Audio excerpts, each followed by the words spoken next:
Hello, everyone. Welcome to the Packer Universe podcast, aka the Pup List.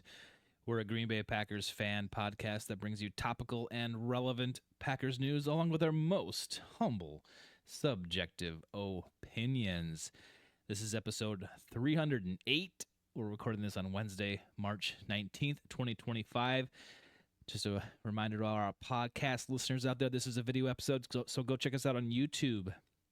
Free agency for the NFL continues, and we'll discuss what's happened since the initial signings for the Packers early on last week.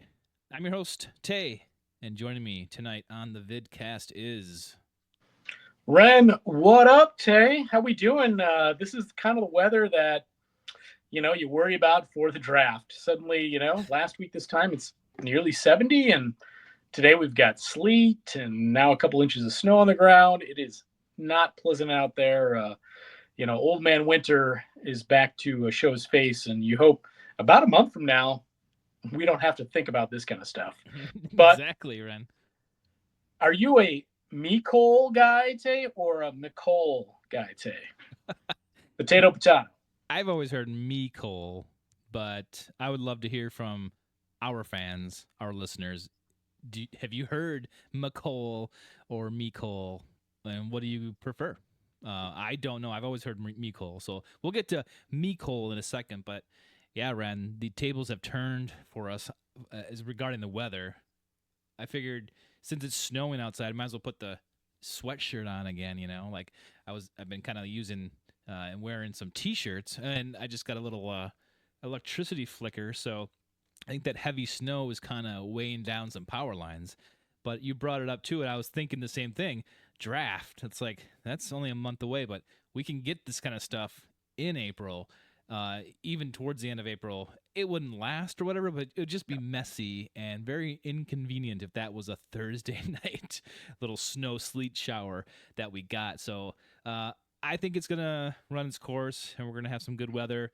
But you never know, right? And that's the fear that a lot of Packers fans and probably the city of Green Bay have for this outdoor event, right?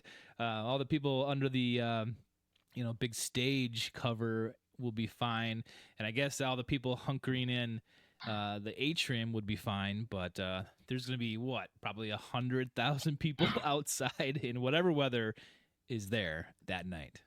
Likely even more than that, Tay. Yeah, it could be beautiful, and I think the average high by the end of April is somewhere around 60 degrees. So that's the way it should be. And if we get 3 days of just 60 and sunshine, beautiful, perfect. Showcase the city. The trees are already budding out, so things should be looking pretty nice. We'll have flowers. It'll look beautiful outside, and just hope, again, cross your fingers that you don't get snow on those tulips in late April. Yeah, no kidding. But right now we're in week 2, I guess, technically, of free agency. The first 7 days since the league start has come to an end. I think this is the 8th day. And obviously last week's episode was focused on that first, 48 hours or so of fanfare and fireworks, where we discussed the two free agent signings, the cornerback and the offensive line for the Packers. So that was great. It kind of seemed to drop off after that. Not a whole lot since then, but we got news late last night, which would be Tuesday, like late afternoon, that the Packers finally got their wide receiver one. They added one. Oh yeah, they added a wide receiver. They added one time. Right, added they one. Do that. So Yep. we just mentioned it before, but it's Mecole Hardman. I'll bring up his little stat sheet here. Mecole played. McCole? I'm going McCole. I'm going McCole. And okay. Hey, maybe somebody gets to ask him that and put this whole goofy thing to bed. He probably maybe has a way that he says it, but I don't think he probably cares. Hopefully he'll have a press conference kind of like the other guys did when they came here, and maybe they'll ask him that. But Mecole Hardman was the wide receiver for the Chiefs, and this is what we know so far. I mean, for those who don't know and weren't paying attention to the Chiefs or know of this Hard not guy, to. let me just tell you where we're at. He went to college. He was a Georgia Bulldog, which kind of maybe helps with camaraderie up there in Green Bay because there's a few Bulldogs there There's more than a that we know few, of. but yeah. So that he might fit in very well there. He was the 56th overall pick in the 2019 NFL Draft. That was round 2, pick 24. Uh, a, 24, a pick that the Green Bay Packers are very, very used to having.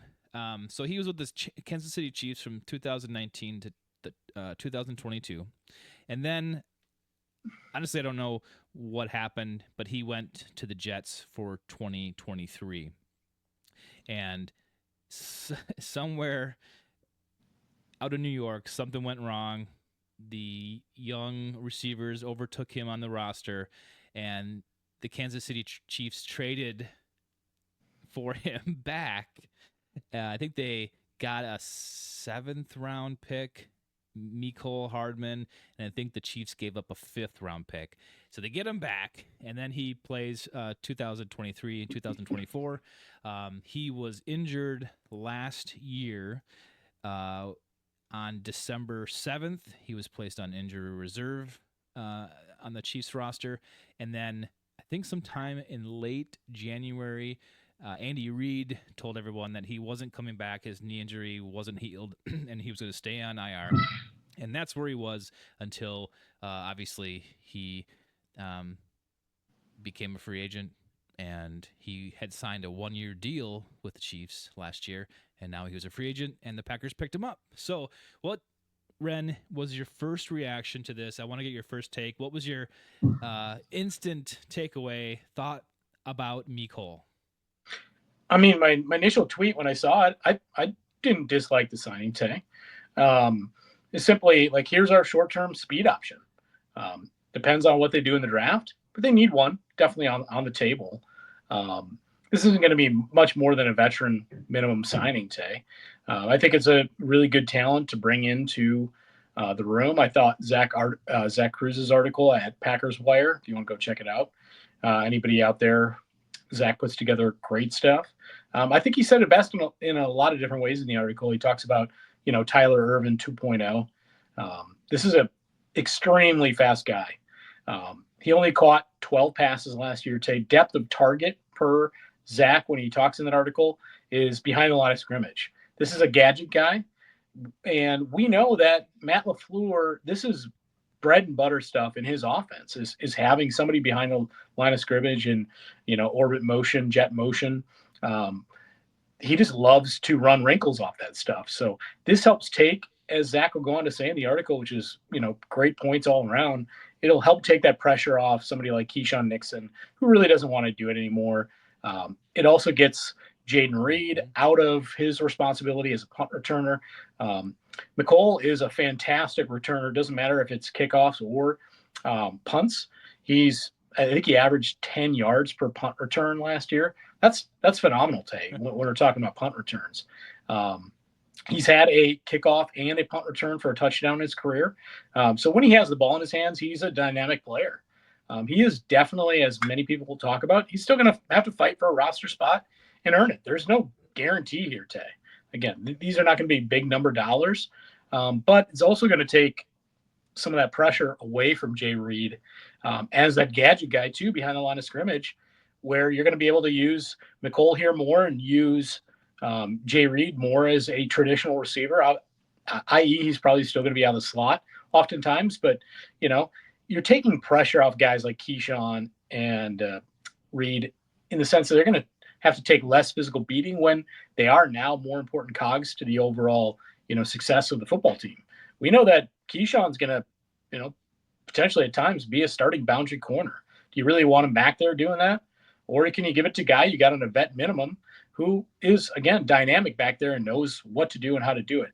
He's a little risky sometimes in the return game with choices he makes, but he can always pop one every time he gets one as well. So he's got better hands. We saw Jay Reed last year, Tay. I think you and I can both recall a number of times where that ball didn't stay in the hands, Yeah. and you've got a more sure-handed guy who can do that back there.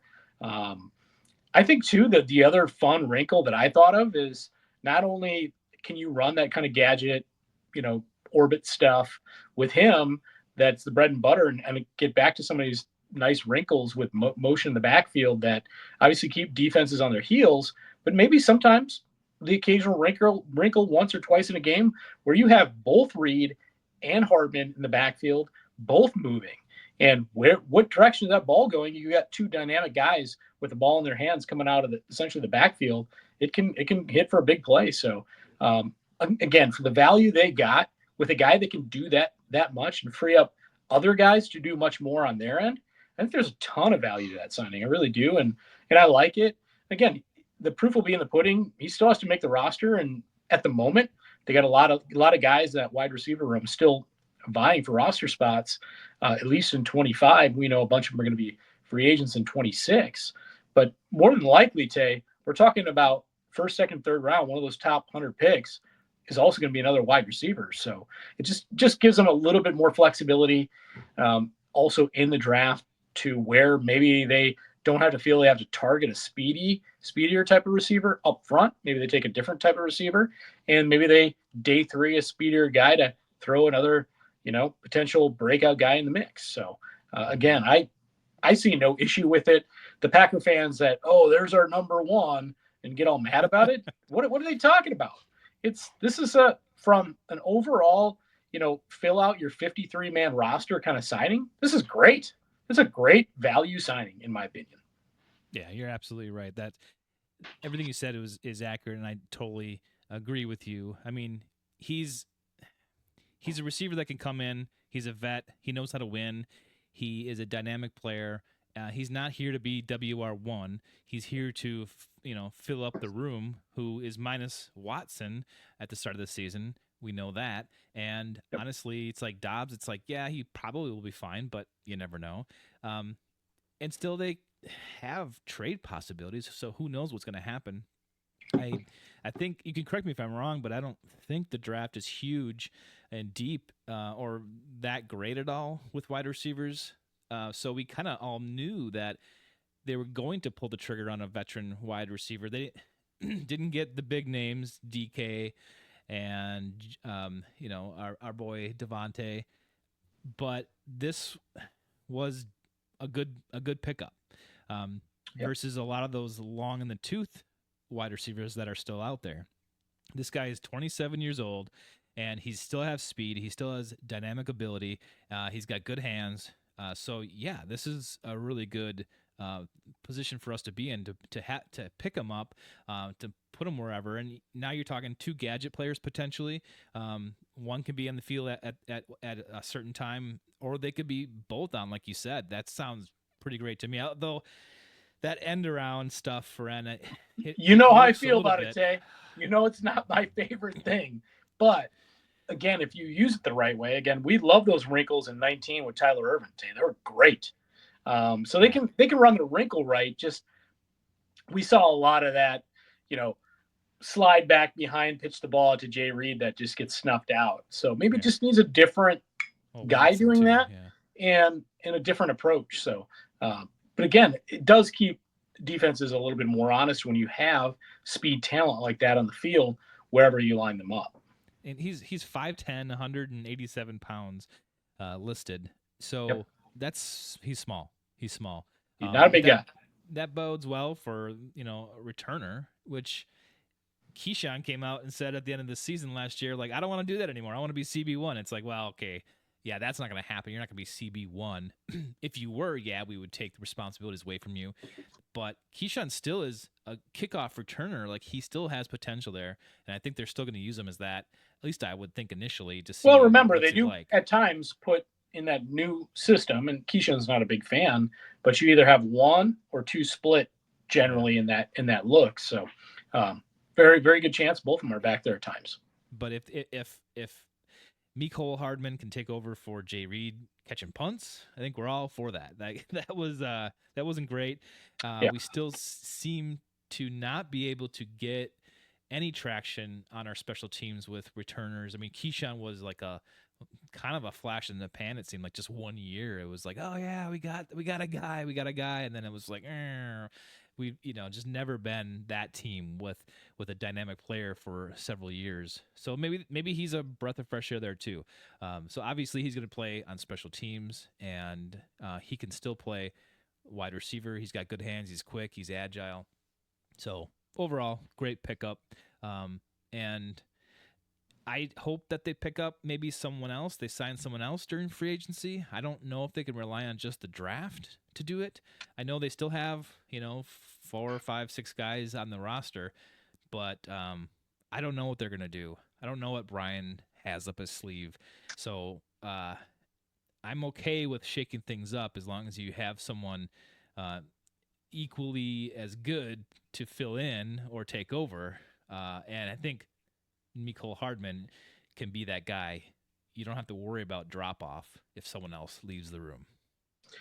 Again, he's not a prototypical, we're going to line him up at the X, Y, or the Z Tay. And occasionally they will, because you're going to fly him downfield maybe once or twice a game to keep the defense guessing that you do have that speed element. He's not obviously a possession, deep ball, jump ball kind of receiver where he's going to win. You just talked about his size. That's not his game. But he is now, at the very moment, the best man coverage beater percentage-wise of any active receiver that'll start the season. So that the Packers have. He's better in those situations than Dontavian Wicks. He's better in those situations in man than Romeo Doubs. Even on a percentage base, he's better than Christian Watson in that man coverage beater downfield. But he just doesn't. I mean, he had 12 receptions last year, Tay. This is not a guy. There's a nice little tweet out there by Brandon Carwile that put out his full video of the full 12 receptions, and you can see again when I first watched it, it was that interesting point where you can see all that gadget stuff. And it's a fun little watch, so I encourage people to go look for his tweet. It's great stuff, but that's what he's basically used as, is that backfield motion guy. Again, I wouldn't be shocked once or twice a game they send him downfield deep, and if he shakes loose, perfect. But that's really what it comes down to. Again, he's not getting a jump ball deep downfield trying to be a cornerback if they're one-on-one and they're tight together. It's just not likely to happen. So, but if he gets 3 steps on him, yeah, that you might see 2-3 of those passes hit all year if he ends up playing 17 games with the Packers. Mm-hmm. Yep. Well, I'm curious too what number he'll wear. I mean, he was 12 and 17. Just give him 12, Tay. Just give him 12. Yeah, I don't know which number he had last on the Chiefs. I thought it was 17, but our kicker has that, doesn't he? Yeah, I think McManus would have given that up for Tay, but right, Tay. For Mecole, I'm not sure. Yeah, so I don't know. We'll see. Ren, I wanted to ask you this last week, but we ran out of time. But nothing happened with Jaire Alexander last week in the very opening day of free agency. And a lot of us, most of us in Packer Universe think he's going to be cut. He's going to be traded, hopefully, but he's going to be gone. And that feels like a long time coming, a long time we've been talking about this.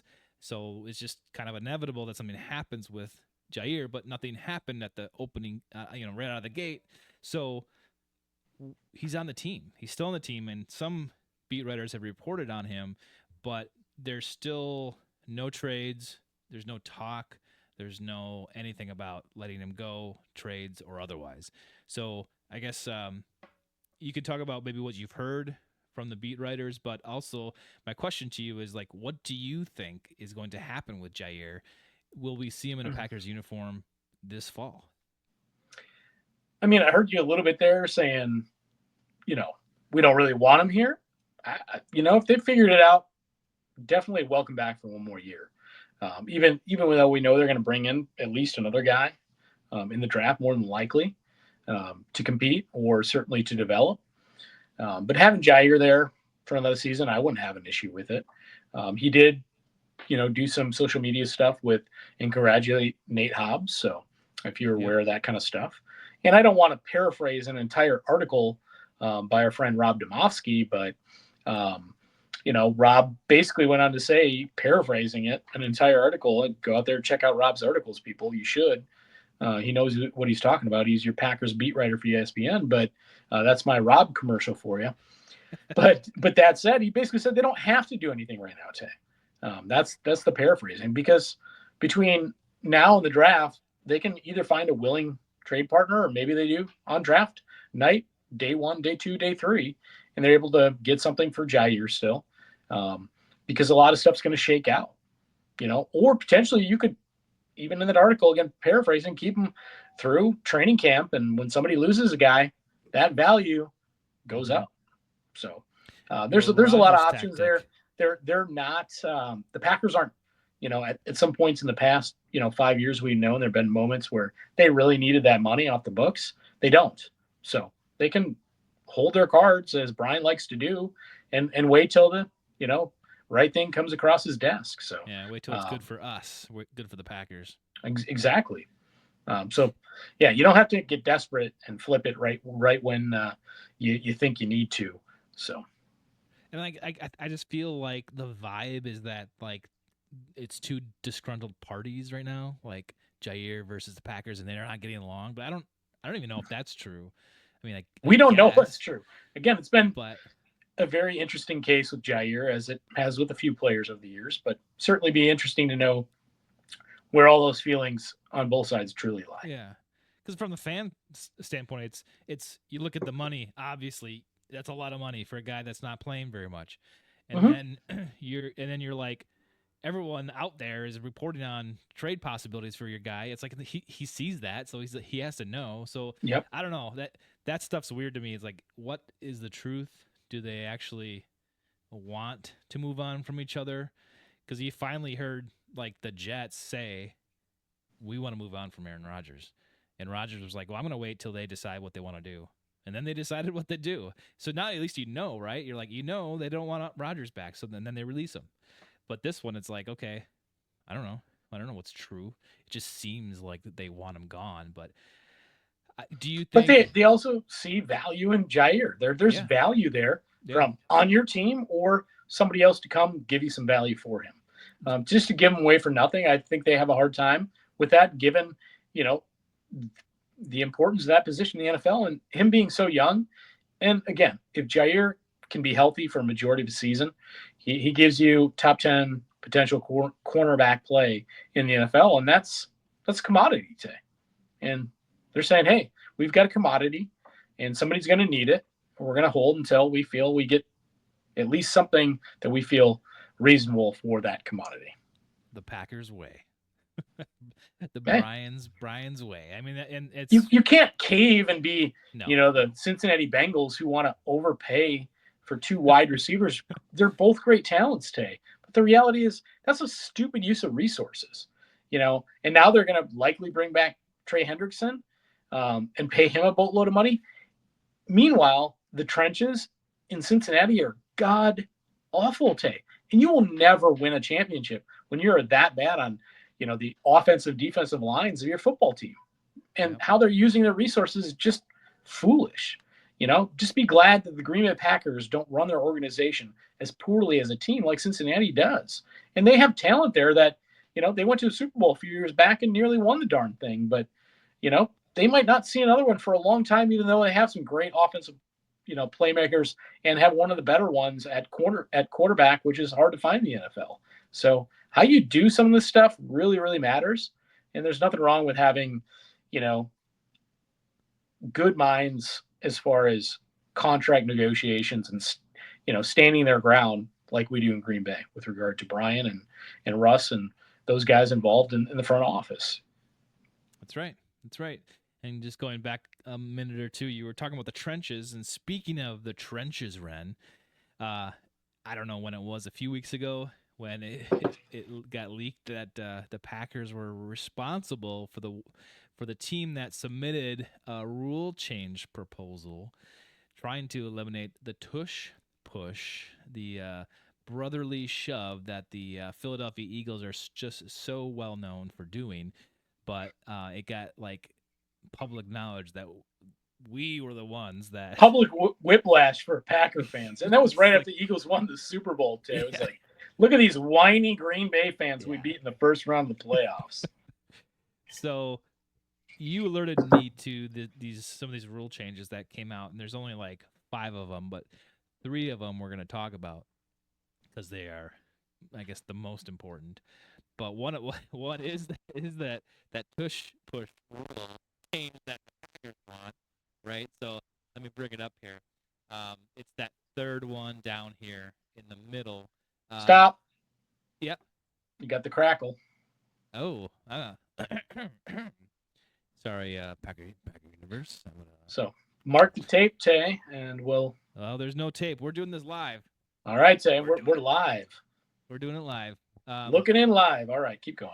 So, uh, there's a rule change by the Packers, and this is how it reads: to prohibit an offensive player from pushing a teammate who was lined up directly behind the snapper and receives the snap immediately at the snap. So basically, what they're saying is the guy that takes the snap uh, from the snapper cannot be pushed from behind.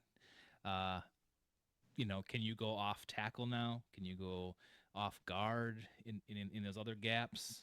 Maybe B gap, C They're gap. saying because I think it's like Rule 12.2 in the section book. If you actually read that there, which is goofy, but they're specifically targeting said language directly center exchange to player quarterback or in the case of Tucker Kraft the Kraft, what'd you call it? I don't The know, craft shaft.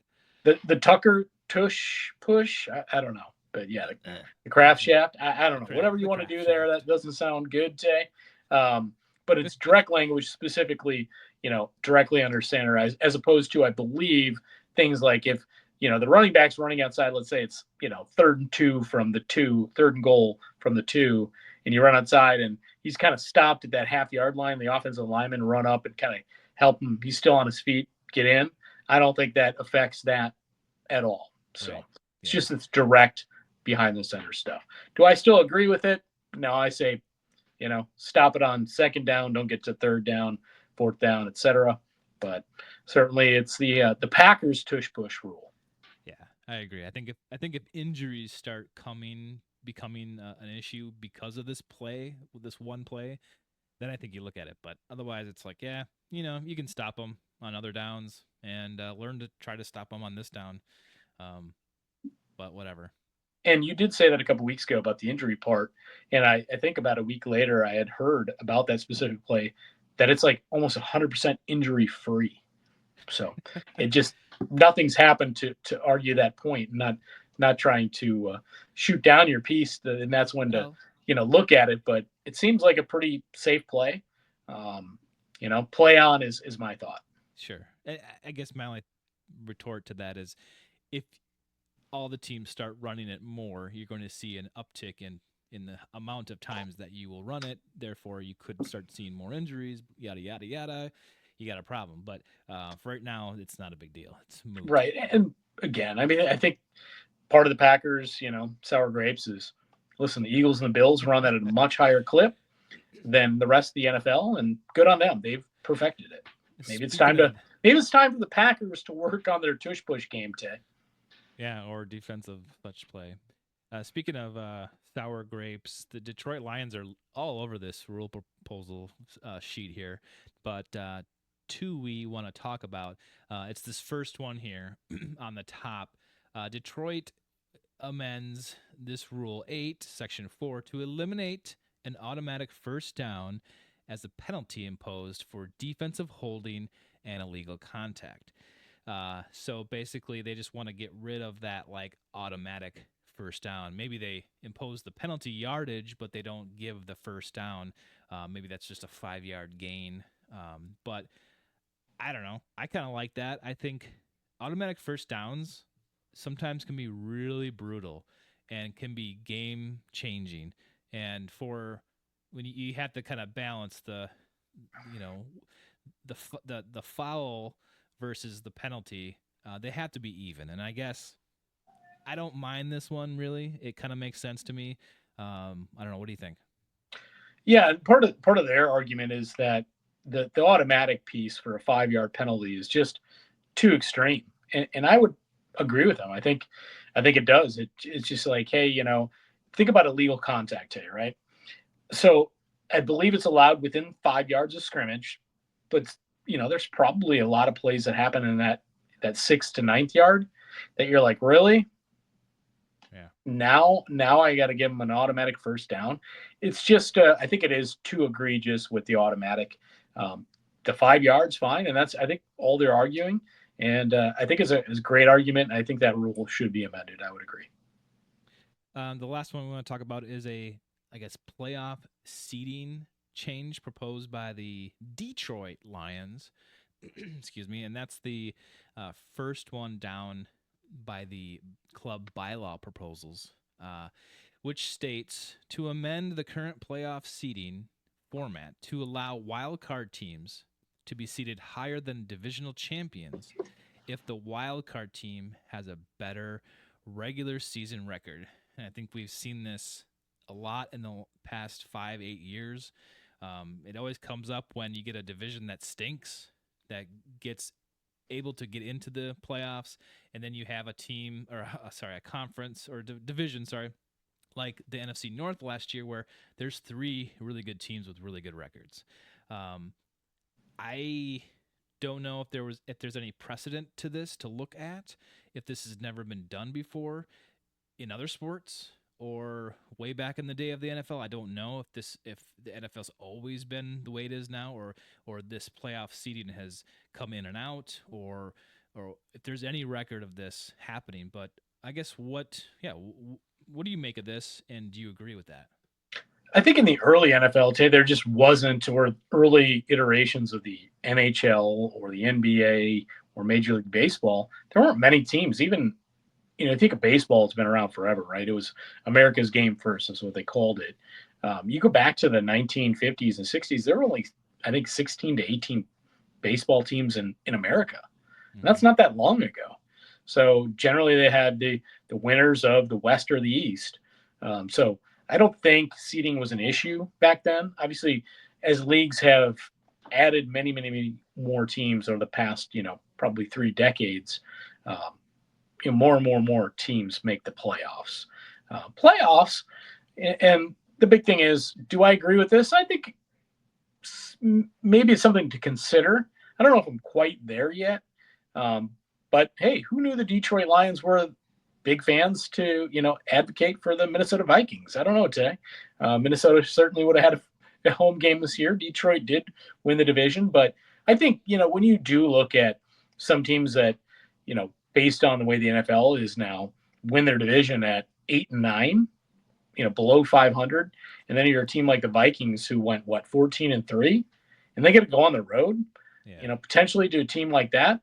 And home field does matter a little bit. I think it's just it's certainly worth thinking about in consideration. I don't think it'll pass.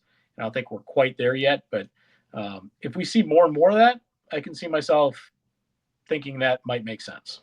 Who are the crybabies in the NFL, Ren? Like the Cowboys or something, or I guess it was like the Patriots or something. But you get one of those teams in the situation where they got to play on the road with a Well, look at the better record. Patriots back. Was it one of Brady's years that he was out, and one of the backups? I think it was maybe Matt Castle that year. They won like 11 games. They didn't make the playoffs. Not Yeah, only did they not get to go play somewhere, they didn't even make the playoffs. Today, that's how crazy that stuff can be at times. and maybe there's like an activator, like you said. If a team gets 8 and 9, or under 500 or something, or under uh, even, I don't know, you can't go 10 wins, 9 wins, maybe then it comes into play, uh, and you start having qualifiers, I guess is a better word.